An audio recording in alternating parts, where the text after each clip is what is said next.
Dahil New Year na at naghahanda na ang lahat sa paparating na tag-init, marami pa rin ang lumalabas at bumabiyahe sa probinsya at sa iba't iba pang lugar kahit madalas, wala na silang pera. Pero dahil kasama ang gulong sa mga priority mo sa pagbabiyahe, ipapaliwanag ko sa inyo ang 5 dahilan bakit Continental Tires ang nararapat na gulong sa kotse mo. Number 1, long drive comfort. Less pagod, more enjoy. Hindi friendly ang mga kalsada sa probinsya. Madalas malubak, kagaya nitong pinakapaborito nating Sub-Saharan White Plains. Kailangan mo na gulong na pang long drive ang performance. Number 2, quiet cabin. Mababa ang road noise. Dahil sa sama ng kalsada natin, ayaw mo nang naririnig yung gano'n. Pag tahimik ang cabin, mas masaya ang kwentuhan at ang music. Nakikinig ka ng Katy Perry, tapos naririnig mo gumaganon, di ba? Hindi rin maganda yon. Pero kung dala mo CD, tapos gumaganon,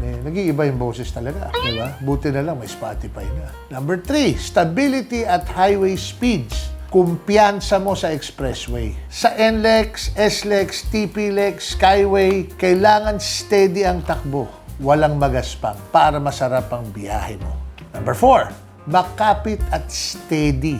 Basa, slick, foggy, chilly mornings, Pag paakyat ka na, biglang ambon, fog or madulas, dito mo mararamdaman ang quality dahil ang Continental Tires may better traction feel in changing road conditions. Malalaman mo sa paghawak mo pa lang sa manibela, kumpiyansa ka na. At number 5, durability and value for kilometers. Sulit sa road trip lifestyle. Kung mahilig ka bumiyahe, kailangan yung tire na kayang sumabay sa paglalakwatsa mo. Hindi yung every few months, kabado ka, baka nakakalbo na yung gulong mo at maaksidente ka pa, di ba? Uso ang road trip ngayon, pero ang goal natin, chill ang weather, chill din ang biyahe.